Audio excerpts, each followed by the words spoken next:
Alright, good morning to all of you. So today we'll start chapter number 7. This is the easiest chapter of this course and its name is Structuring and Designing Organization. We have 4 learning objectives for this chapter, starting with the first one, which is describe the 6 elements in an organization design. Second, we'll talk about organic and mechanistic organizations. Third,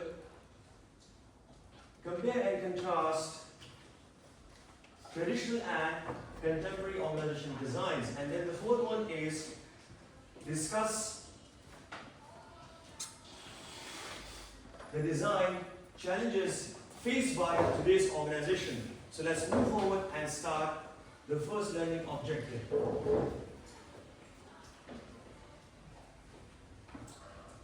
As we start, you need to refresh your concepts from chapter number 1. So what is organization first of all? Ellie? What is organization? Because we're talking about organization, right? So, for that, first of all, we need to clarify the concepts from the previous chapter. What is organization?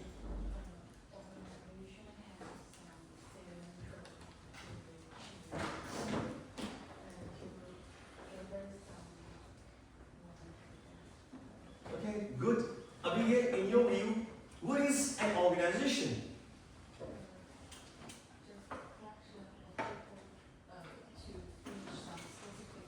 Good, good. Crystal, in your view, what is an organization? Before we move forward towards explaining this, the characteristic, what is an organization, first of all?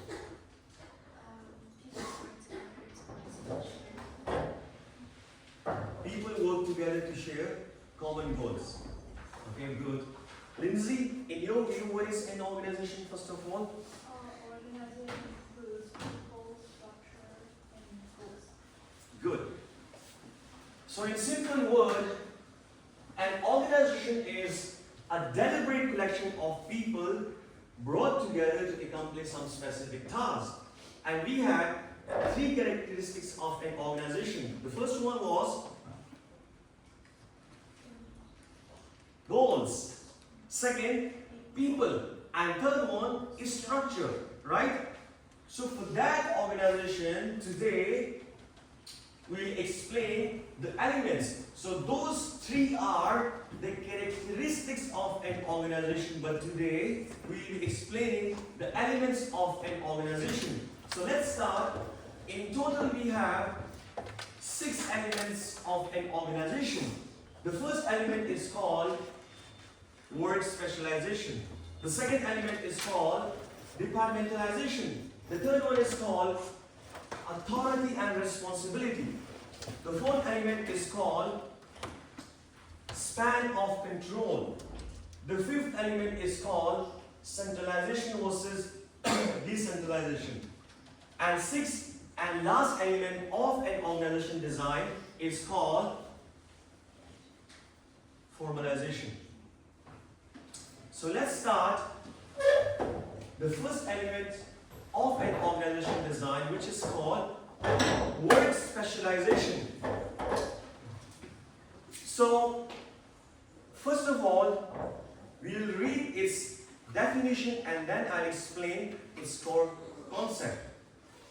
So work specialization means dividing work activities into separate job tasks based on the speciality of work. So once the tasks in any organization are divided based on speciality, it is called work specialization. For instance, if you go to the hospital, Abigail, if you go to the hospital and you have pain in your teeth. So who you will go to? Which doctor you will go to? Why? Because he is specialized in dealing with teeth. Right? So this is called word specialization. It is a simple concept. Based on this, the employees, the people, the person are divided based on their job's specialization. As you can see, an individual specializes in doing part of an activity rather than doing the entire part of activity to increase work output. As the example given in this case is, in a car factory, one worker assembles doors while another installs engine. The one who installs engine is specialized in installation of engines, and same goes to the second one who installs doors, because he is specialized. So to cut the long story short, once the activities in an organization are divided based on speciality of employees is called work specialization. Right? Let's move forward. The second element of an organization design is called departmentalization. It is as easy as the previous concept. What is departmentalization? Grouping jobs and tasks into departments for coordination. Once the job and tasks are not divided based on speciality, but rather the jobs and tasks are divided into different departments or grouped into different departments is called departmentalization. So you need to know that you can do departmentalization based on various concepts, such as you can group employees based on functionality, based on different functions happening in your firm. You can group the jobs and tasks based on products. You can group the jobs and tasks based on customers. Similarly, through geography and process. Now let me explain. What do you mean by dividing or grouping jobs and tasks based on functions or functionality? So you need to know that in an organization we have different functions going on, such as human resources, finance, IT, accounting. These are different functions going on. So once you group the jobs and tasks based on those functions, it is referred to as the first aspect of departmentalization. Secondly, you can group the jobs and tasks into different departments based on product, such as the men's shoes, the women's shoes. So which department will be dealing with men's shoes, which department will be dealing with the female shoes, right? This is called departmentalization based on products. Once you group the jobs and tasks, you can also group the job and tasks based on customers. For instance, retail customers, wholesale customers, the government customers, international customers, local customers, right? You can also group them based on customers. It's called departmentalization as well. Geographic, you can also group your jobs and tasks based on different geographies. For instance, north office, the south office, the east office, the west office, or the regions, north region, east region, and west region. For instance, you can also group your jobs and tasks based on processes. There are different processes going on in an organization, such as testing, production, payment, manufacturing, prototyping, you name it. Different processes are going on in an organization. So this is the second element of an organization design, which is called departmentalization. And what is departmentalization? If we cut the long story short, so departmentalization is the process of dividing or grouping your jobs and tasks into different departments. So you can group your jobs and tasks based on different options, such as you can group your jobs and tasks based on functionality, based on customer choices, based on products, and based on geography, and based on different processes going on. The second element of an organization design.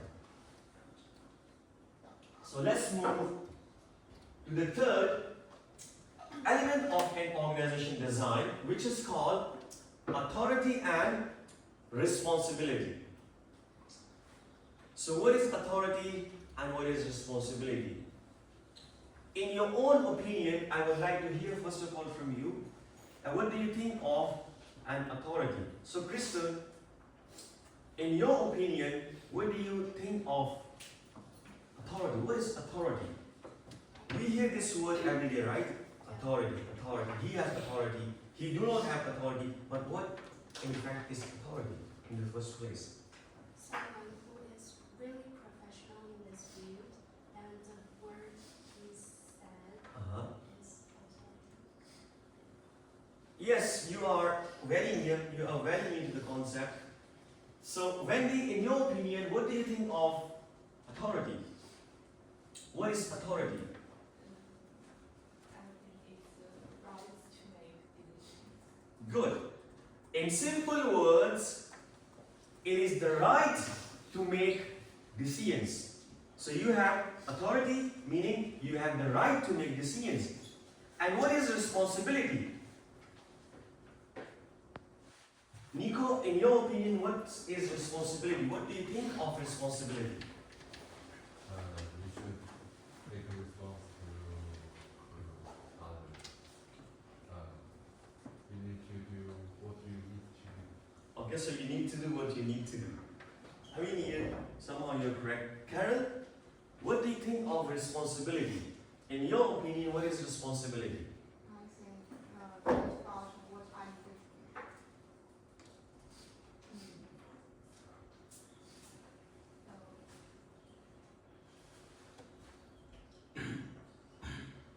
In my position, for example, I'm a student. I think my responsibility is to study. Your responsibility is to study. Correct. All of you are correct. So, authority, as you rightly said, it is the right to make decisions. Responsibility is a reciprocal process. It is the process to obey those orders. As you said, it is the process, or when you have the right to make decisions, right? It is authority. Responsibility is the process of obeying those orders. Someone has the right to make decisions, right? Someone needs to obey those decisions. Otherwise, the process won't run. Otherwise, nothing will take place at all if one person makes a decision and no one obeys it. So, in simple words, authority is the process of exercising your power of decision, and responsibility is the process of obeying those orders. It says authority refers to the rights inherent in managerial position that enables one to give orders and expect them to be obeyed. Who will obey? The subordinates. Responsibility refers to a corresponding obligation to perform, right? So it is an obligation to perform or to obey the order. In managerial language, this is called chain of command. chain of command. So what is a chain of command? This diagram shows you, for instance, imagine that president has authority to make decision. Abigail, if president has the right to make decision, then who should obey those decisions in this case? The vice president should obey those decisions, and this is called chain of command. If vice president has the power or has the authority to make decision, who should obey in this case? Region manager number 2. Crystal, if region manager number 2 has authority to make decision, so who should obey? The district E manager.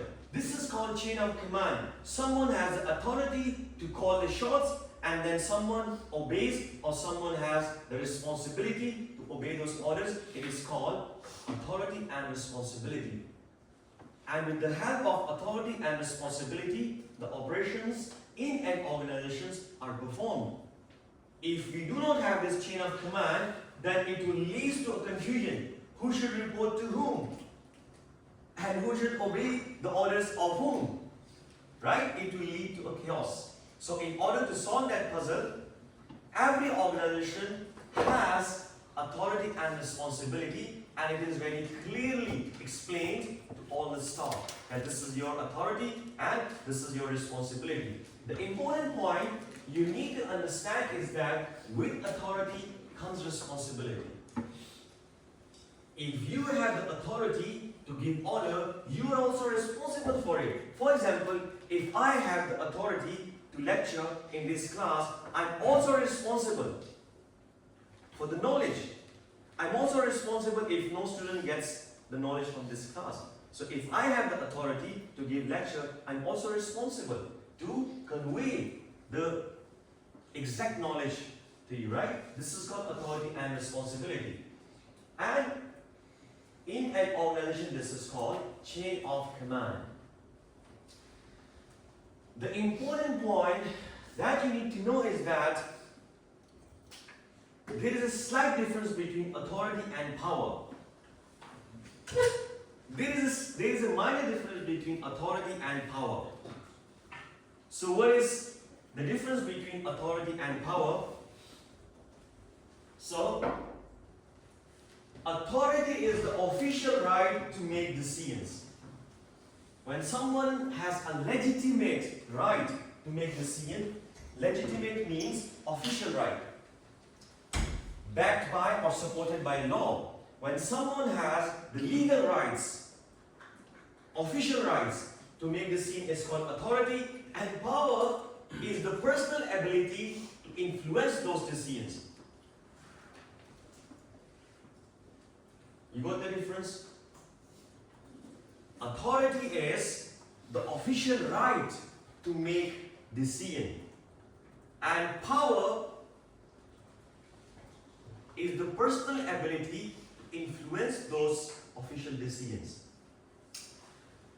Let me share one interesting scene from a movie. It's called Game of Thrones. Game of Thrones, right? I'm not sure whether you have watched it or not. It's only for the sake of example. The Game of Thrones is a serial, and the Queen. I'm explaining power here. I'm explaining power. So a philosopher was arguing with the Queen that knowledge is power.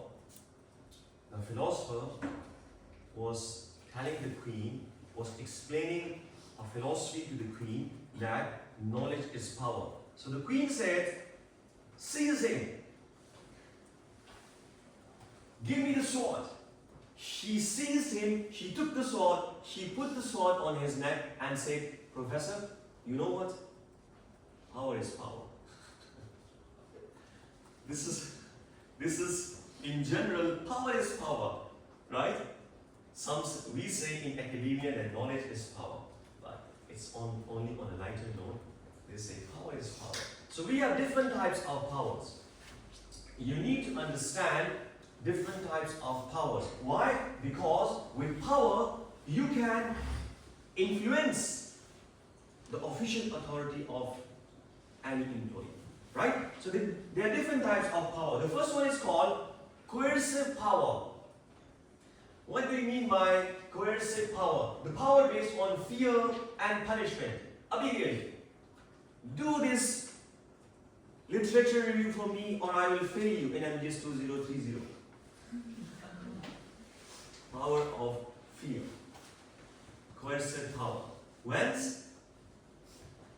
someone terrifies you or you feel fear to perform any obligation, it is called coercive power. Reward power. Grace, help me complete my literature review and I'll give you 1,000 yuan as an incentive. Reward power. You will do it happily because you will get some reward at the end. So I'm influencing you through some power, but that is based on reward, right? It's called reward power. Legitimate power. Legitimate power means once anyone has the power and that power comes from his legal position or legitimate office. Legal power, legal position. Once, for example, let's take an example of a police officer. A police officer has a legal power to inspect your car, to stop you and ask questions. Why? Because he has legal power, legitimate power given by law, right? So once someone has the power and that power comes from his official position, from his rank, from his office, from his designation, it is called legitimate power. Next is expert power. Expert power means that if someone is highly skilled, renowned, well-renowned in his field, he is referred to as an expert in his field. And if he says something, it is widely accepted. For instance, I'll give you an example. Do you know Warren Buffett? Warren Buffett? Warren Buffett? Carol knows. The well-renowned investor from US. Investor. The well-renowned investor, Warren Buffett. If he says something related to the financial condition of the world, people will accept it because he is expert. If he says something in the context of buying or selling shares, so he is expert in that, people will be influenced by his opinion. Right? Why? Because he is expert. Let's take another example. For example, if a professor is very good in certain area of research, he says something, the rest accepts it because they know he is expert. He has spent 20 years, 30 years, 40 years doing research in the same field, so he knows more than us. People get influenced by his opinion, right? This is called expert power. Referent power is the last type of power. The power based on admiration, respect, or liking. If you have a deep respect for someone, for a leader, for any manager, so people normally accept whatever comes from the office, whatever comes from the leader, whatever comes from that manager, because we have respect. We like him. So if you like someone, we are mostly influenced by his or her decisions, right?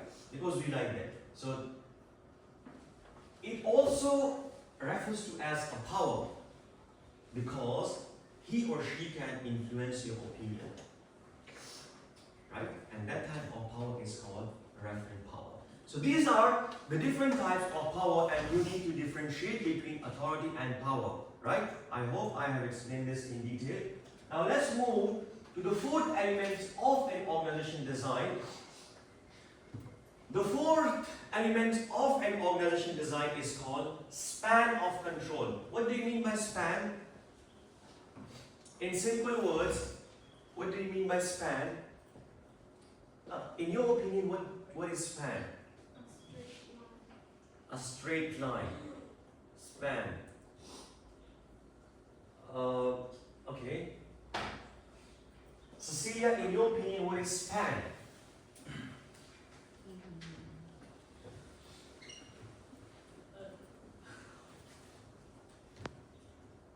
Span.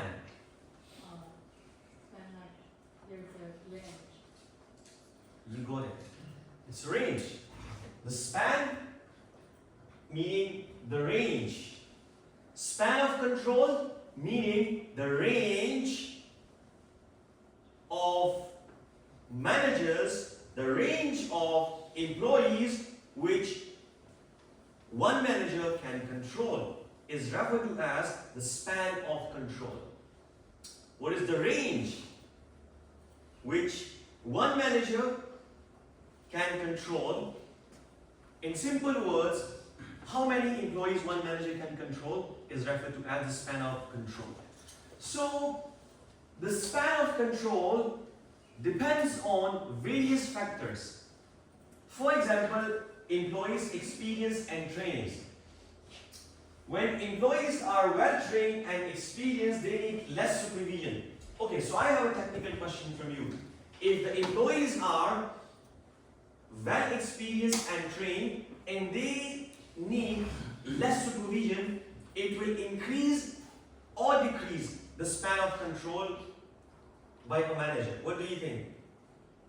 Ali, if you are a manager, right? If you are a manager, imagine this scenario, and you have 15 employees under you, right?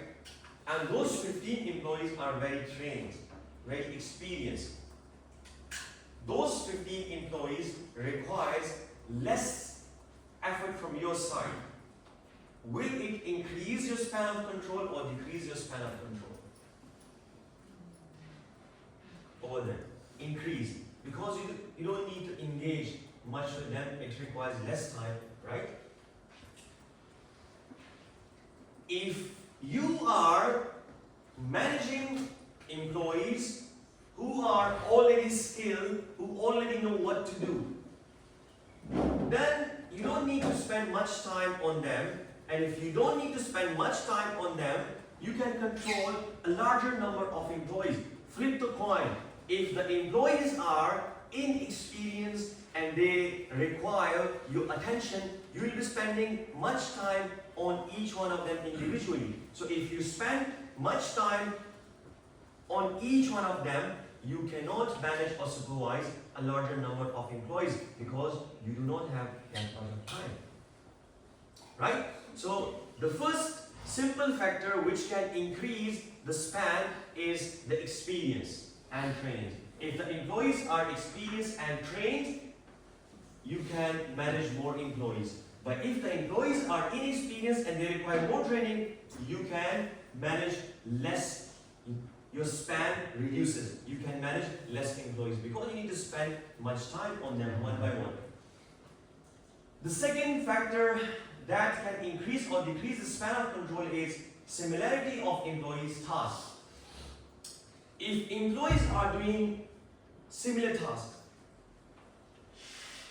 if all 15, in the same example, if all those 15 employees are doing the same work or same task, you need to spend less time, right? So you can manage more. For example,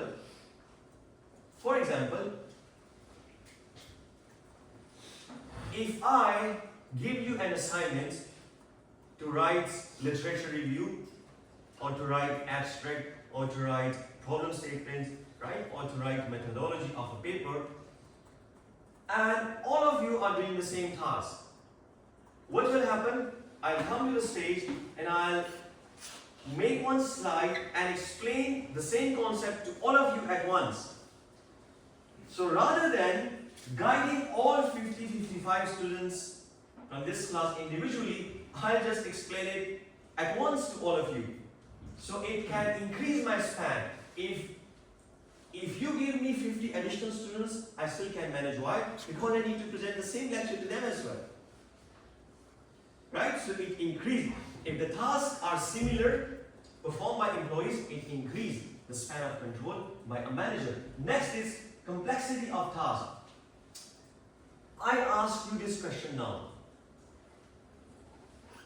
If the tasks performed by employees are very complex, Lindsay, if you have, let's suppose, 15 employees, you are a manager, the tasks which those 15 employees are performing are very difficult, right? So can you increase more employees to manage? No, because the tasks are complex. If tasks are complex, you need to provide training, you need to spend time, you need to sit with them and explaining. So if you need to do a lot of work by yourself, you cannot manage a lot of employees, right? So to cut the long story short, the span of control or the range of control which one manager can do depends on three factors: the experience and training of employees, similarity of the task, and complexity of the task. It either increase or decrease the span of control by a manager.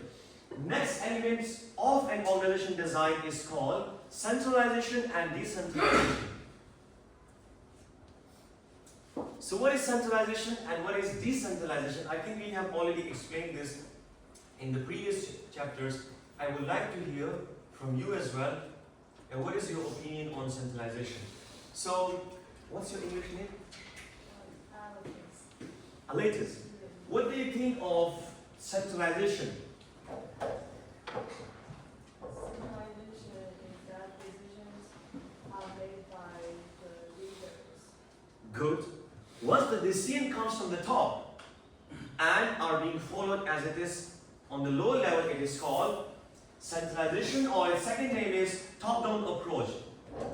On the other hand, the decentralization is a management technique in which the low level management also has the right, also are given the right to give their own opinions. And then those opinions are taken by the top managers and included in policy. So to cut the long story short, once the order comes from the top and are being followed at the lower level, it is called centralization, centralized decision making, or top-down decision making approach.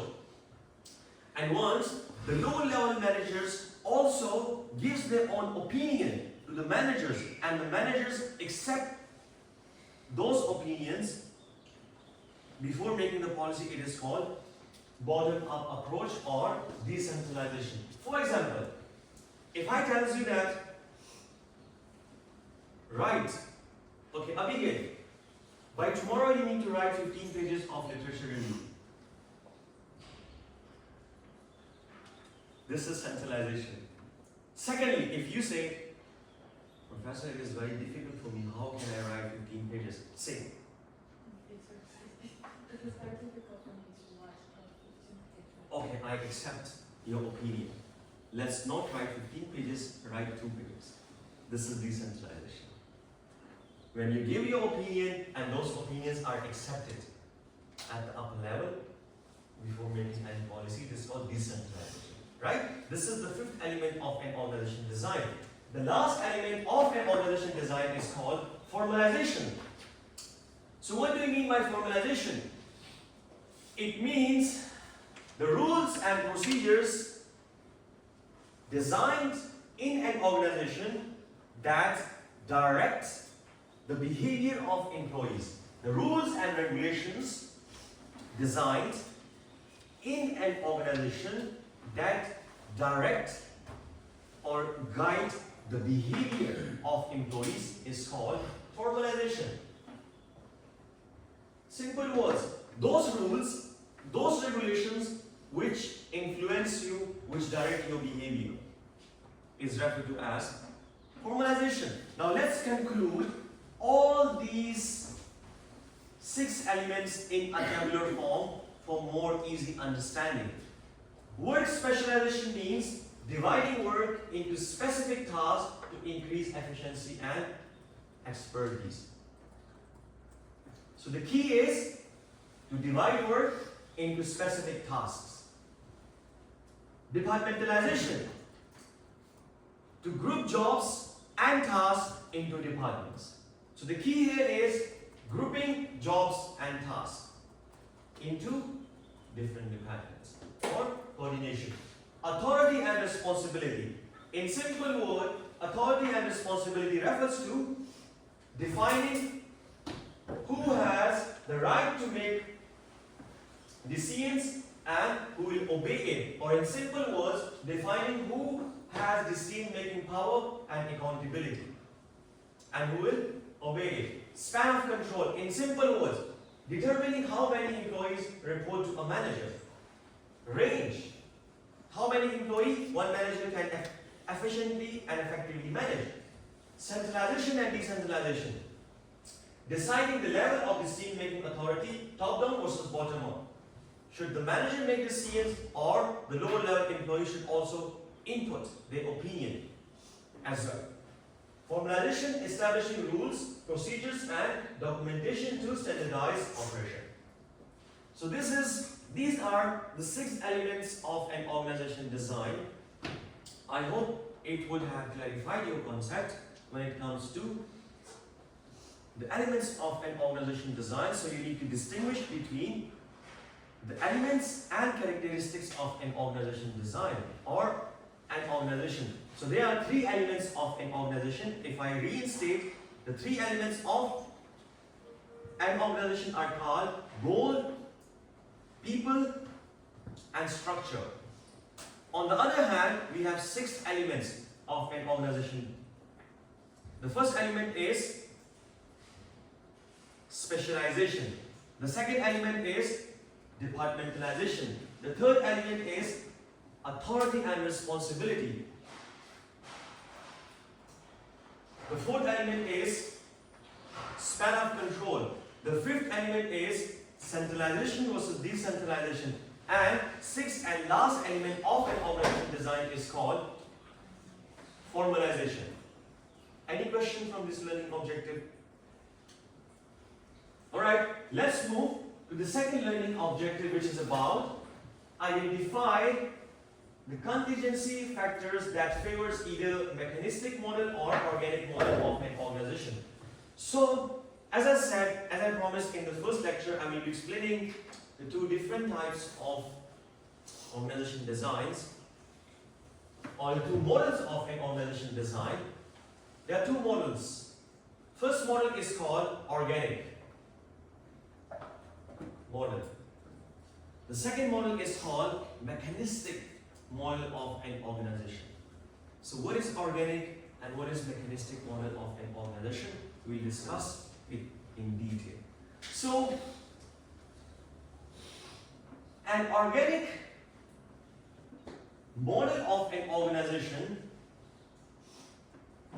is the model in which we have less rules. First of all, it has few rules.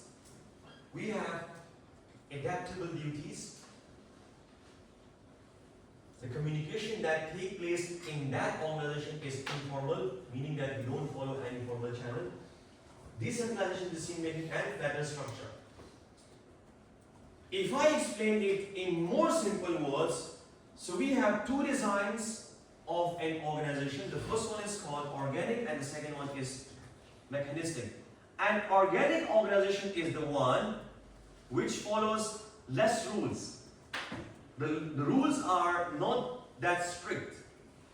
The communication that takes place in that organization is informal. And we have decentralized decision-making authority and flatter structure. What do you mean by flatter structure? Tall structure means this is manager number 1, that manager reports to this manager, it reports to this manager. So the hierarchy is very tall. Flatter structure means we only have 1 or 2 employees. A reports to this employee. A reports to B. So this is flatter structure, this is taller structure. Taller structure means when we have a lot of employees on the list, right? So the main difference between mechanistic and organic organization is that a mechanistic organization is the one which follows or which has many rules, correct? Abhigay, a mechanistic organization is the one which have less rules, true or false? It's false. A mechanistic organization is the one which has many rules. An organic organization on the other hand, is an organization which has less rules. A mechanistic organization is the one which have fixed duties. The duties are fixed. An organic organization on the other hand is an organization in which the duties are not fixed. One employee can perform multiple tasks. It is not fixed. That employee may perform only accounting job. Sometimes an accounting can perform any other presentation related jobs as well, right? So read it like this. Rigid hierarchical relationship, collaborative. Fixed rules, not fixed rules. Adaptable duties. Many rules, few rules. Formalized communication channels, informal communication. Centralized decision-making authority, decentralized decision-making authority. Taller structure, flatter structure. It is totally opposite to each other. So let me ask a question here. Is a university a mechanistic or organic organization?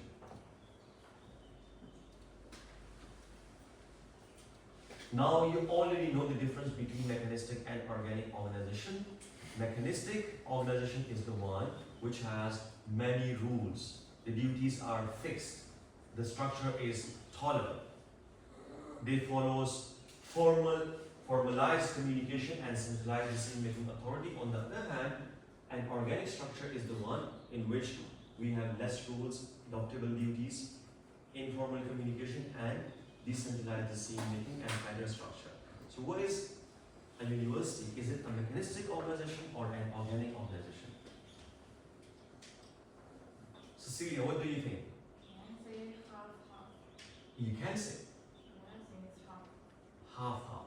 So in your opinion, a university is the mix of organic and mechanistic organization. Crystal, in your opinion, what do you think? I think it's mechanics. It's mechanistic. And why you say so? Because we have many rules Because we have many rules. and it's not flat. It is not flatter, it's taller, right? And the duties are fixed. Do you think that the duties are fixed? For example, me as a professor, my main job is to teach and research, but I can also help the university in any other matters. For example, arranging any event outside, any charity, charitable event. So in that case, what do you think? But that's not our duty. Yeah, it's not my duty. But it says adoptable duties. Adoptable duty meaning that one manager can perform different works. It is not fixed. Yes, Cecilia? Good discussion. I like it. Yes. I want to give an example like where you want to register the course. So for the mechanistic, we have to register, follow the flow chart, and register in our ones, and with the staff to register the course box. But in another way, in organic, we can just go to the office, to the corporate office, and ask them to add me in the course. So I think it's half-half. Good. Good. So I like this discussion. Yes.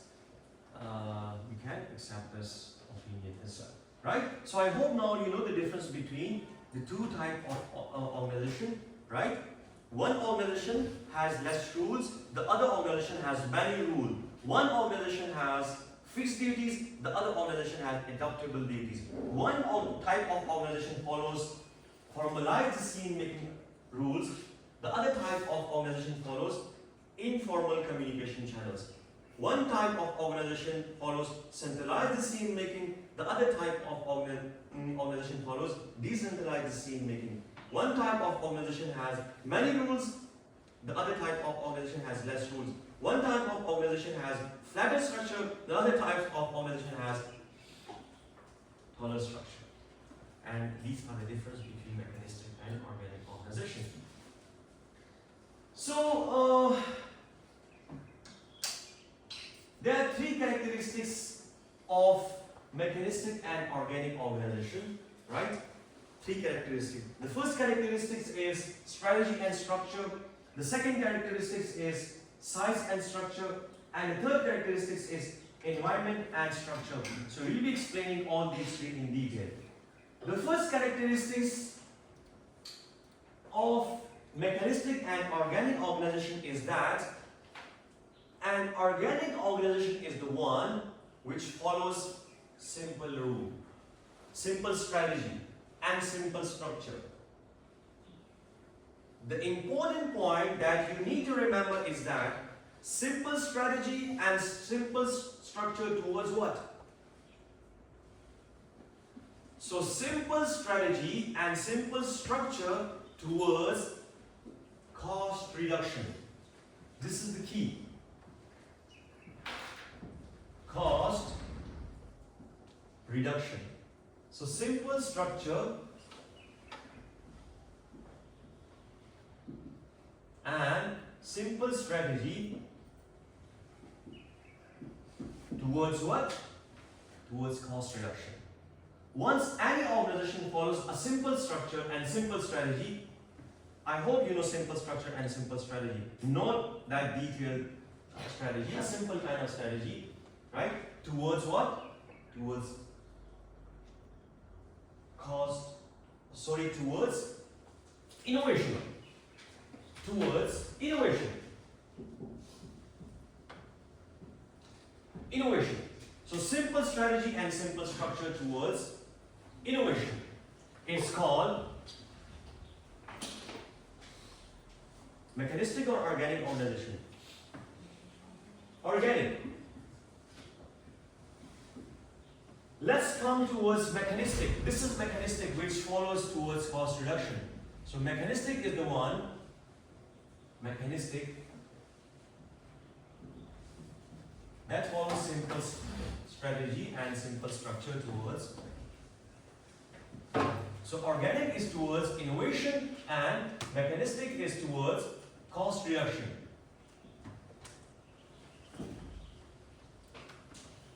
The first characteristic of mechanistic and organic organization is that a mechanistic organization follows elaborative strategy and elaborative structure for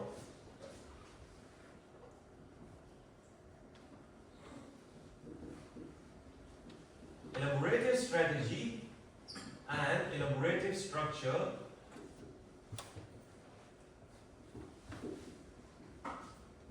towards cost reduction is called mechanistic organization. And an organic organization, first characteristic is that it follows simple strategy and simple structure towards innovation. Right? So the main focus, Lindsay, so what is the main focus of mechanistic and organic organization if we divide it in if we conclude it in one word? So the main focus of a mechanistic organization is towards cost reduction. And the main aim of an organic organization is toward boosting innovation. Right? Boosting innovation. So that's the first characteristic of these two organizations. One type of organization focuses more on innovation. The other type of organization focuses more on reduction of cost. The second characteristics of a mechanistic and organic organization is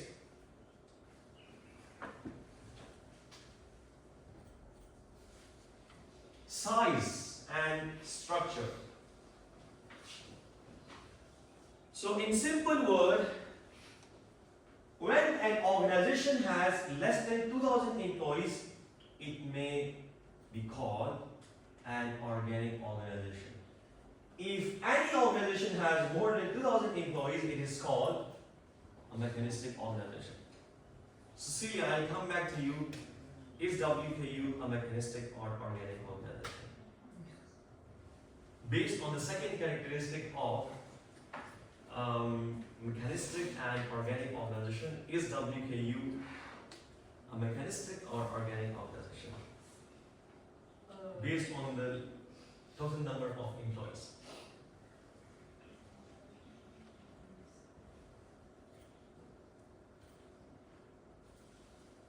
So, think whether it's a mechanistic or organic organization, right? So the second characteristic of a mechanistic and organic organization is that if the number of employees are less than 2,000, it may be called an organic organization. If the number of employees are more than 2,000, it may be called mechanistic organization.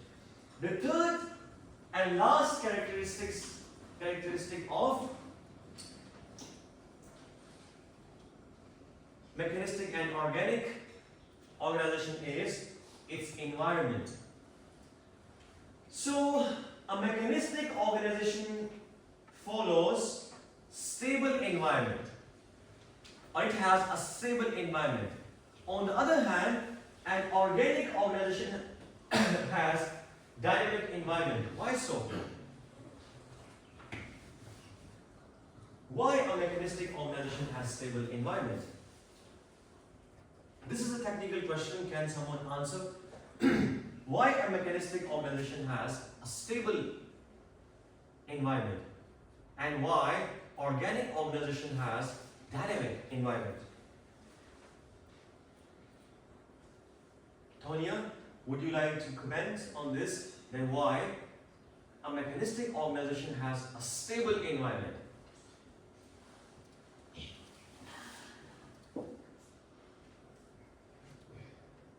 Think, see, once you have fixed rules, once you have fixed duties, it brings stability. Things are fixed, you cannot change it easily.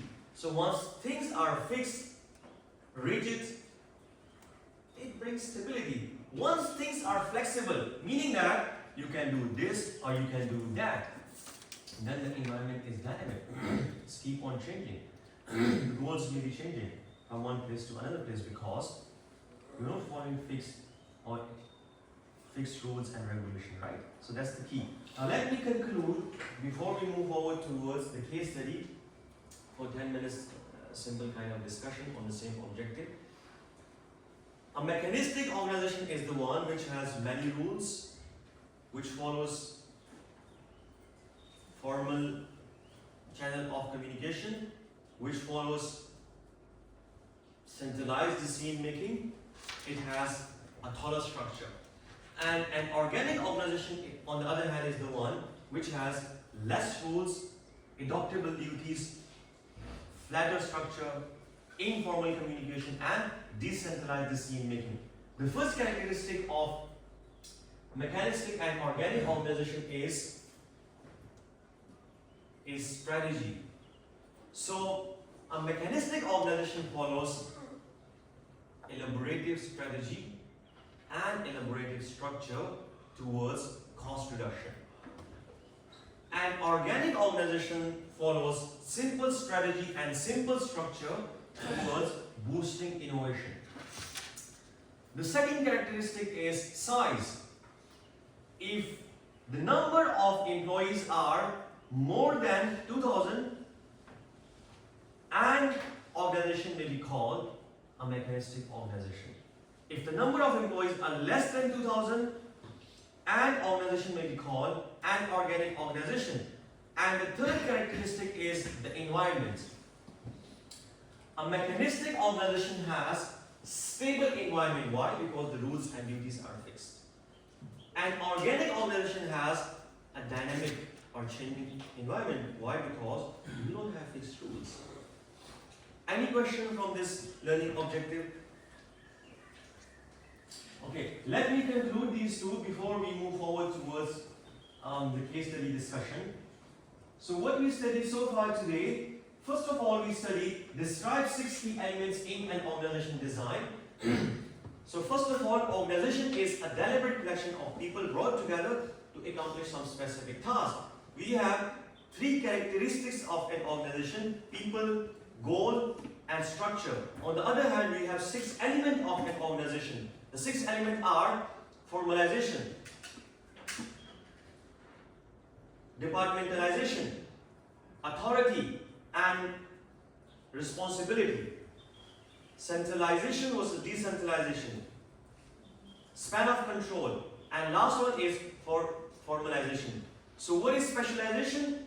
Once the tasks are divided among employees based on their specialization, such as only a dentist will see if you have a problem related to your tooth. Only a cardiologist will see if you have a problem related to your heart. This is called word specialization. Departmentalization.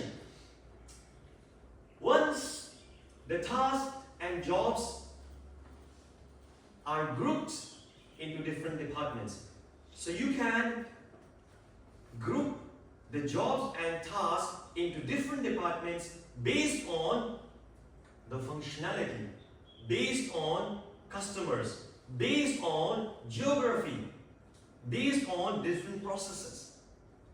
The third element of an organization design is called authority and responsibility. Authority means when someone has the right to make decisions. Responsibility means that the orders passed by an authoritative person must be obeyed. That is responsibility. So with authority comes responsibility. In this third element, you need to distinguish between authority and power. Authority is the official right to make decisions, whereas power is the personal capacity to influence those official decisions. There are different types of power. Coercive power, legitimate power, expert power, reward power, and last one is preference power, right? So these are different types of power. The fourth element of an organization design is called centralization versus decentralization. So centralization means once the order comes from the top, it is called top-down approach. Decentralization, once the lower level management also provide their input into decision making, it is called bottom-to-up approach. Span of control. Span of control refers to the range which one manager can efficiently and effectively control. Meaning that how many employees one manager can efficiently and effectively control, it is referred to as the span of control. The span of control depends on three aspects. The first aspect is called training, right? If it requires a lot of training, it reduces the span of control. Similarity of work. If all employees are doing the same type of work, it increases the span of control from your side as a manager because you need to give the same talk to all different people. So it increases. You can control many. And last aspect is called complexity of work. If the work is complex, you cannot spend more time because you need to explain it to each one individually. So once the tasks are complex, it reduces your span of control. The last element of an organization design is called formalization. Formalization means rules and regulations that are set in order to govern the behavior of employees in an organization, right? After that, the second learning objective we studied mechanistic and organic organization. So a mechanistic organization is the one in which we have more than 2,000 people. An organic organization is the one in which we have less than 2,000 people.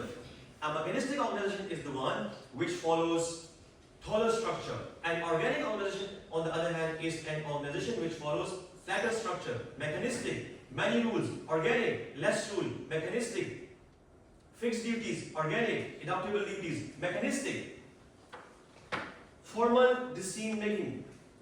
Organic, informal communication. Mechanistic, centralized decision making. Organic, decentralized decision making. The first characteristic of mechanistic and organic organization is strategy. Mechanistic follows elaborative strategy and elaborative structure towards cost reduction. Organic organization follows simple strategy and simple structure towards boosting innovation. Second characteristic, size, less than 2000, organic, more than 2000, mechanistic. Third characteristic, structure, mechanistic, stable structure. Why? Fixed duties. Organic, dynamic structure. Why? Adaptable duties, rules are not fixed. Right? So now let's have a small case study on the same learning objective. I think you can refer to your slides as well. And let me open it from here as well to explain it. It is the case of Dragon Tech technology. So Dragon Tech is a tech company in Shenzhen, has grown rapidly. Now, first of all, understand this case and scenario, and then you can discuss it with your immediate classmates. I'll be asking you some questions regarding it. Dragon Tech is a tech company in Shenzhen, has grown rapidly as a startup. It used an organic structure like Alibaba Group, flexible, decentralized, and innovative.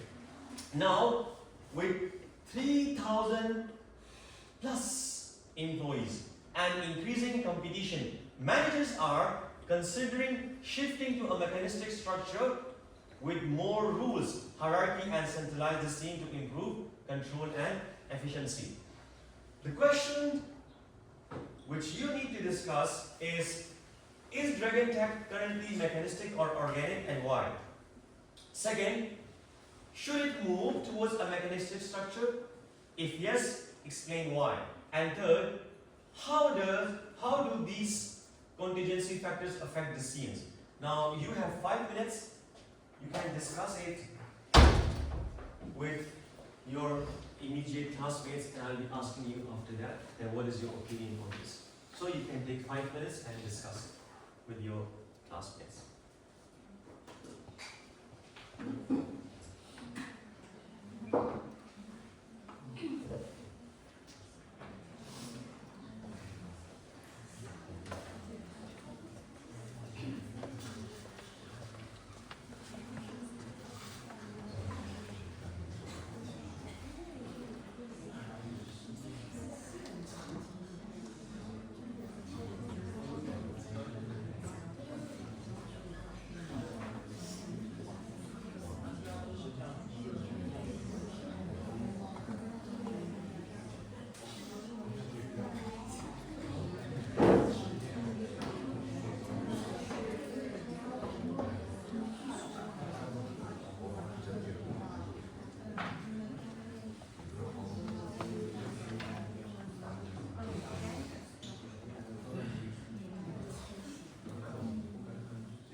so let's start discussion. I think we can just quickly start from Wendy.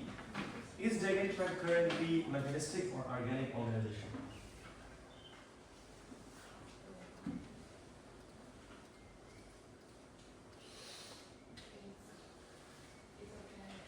It's organic. Correct. So good. Okay. All right. Point taken. So why do you think it's organic?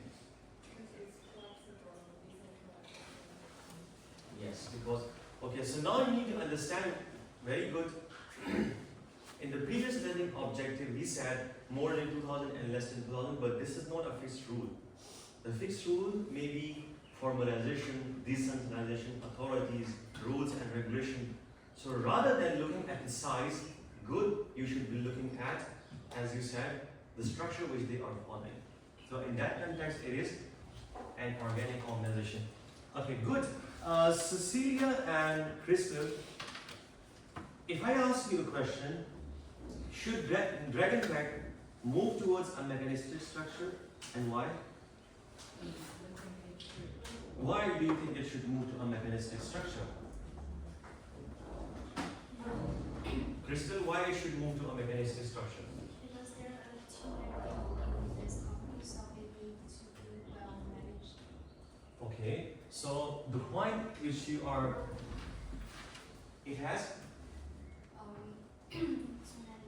So many employees. so many employees.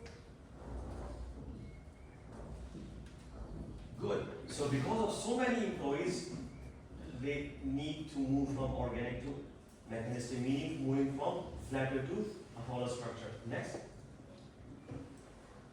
And in that case, it can improve the consistency among the departments.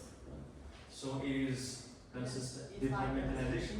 It's like it's a tech company, so it has innovation and purchasing and other departments. So I think if it tracks to the mechanistic, so it can improve the consistency among the departments. Make it Consistency more- among the departments.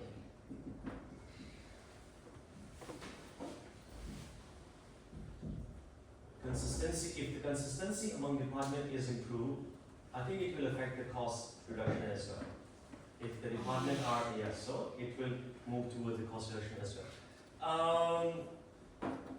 Grace and Lindsay, how do these factors affect the following decision? For example, strategy. How it will affect the strategy of Dragon Tech, right? Moving from organic to a mechanistic organization. What do you think? How it will affect their strategy? We think that the company shift from organic to mechanistic. So their decision will become focused on innovation and reduce the cost. The other way around. The other way. If they move from organic to mechanistic, the focus of organic is on innovation. And the focus of mechanistic is on cost reduction. So their focus will move more from innovation to cost reduction rather. Right? So, what you said, shift from innovation towards cost. Right? And furthermore,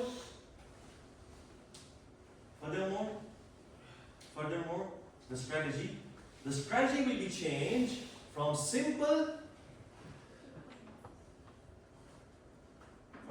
to complex strategy, because organic organization follows simple strategy and simple structure. Mechanistic organization follows elaborative strategy. So the strategy will change from simple towards elaborative. Correct, right?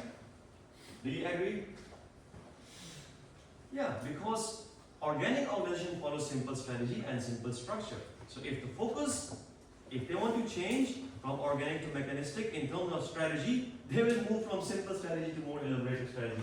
Alright, so thank you so much for the discussion. Now let's take attendance before we end the class officially.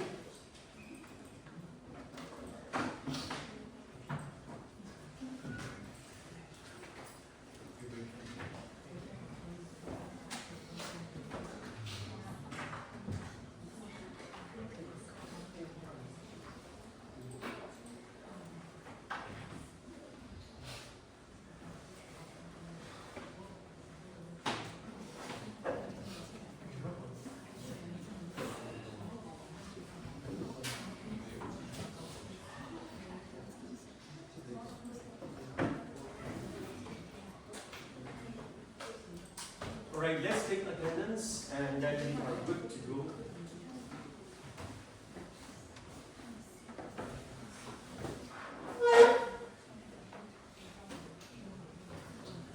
Joy. Andrew. Andrew is absent. Cecilia. Clark. David. Esther, Grace, Lindsay, Peter, Sienna, Wendy, Zachariah, Atlas, Alista, Curl, Charlie, David, May, Connie, Karen, Ali, Abigail, Maggie, Hannah, Naomi, Angela, Nico, Alexis, Kelvin, Chloe, Tonia, Sandra is absent, Katniss, Finlay, Frank Freeman, Carol, Ruby, Reina, Erin, Cecilia, Crystal, Nick,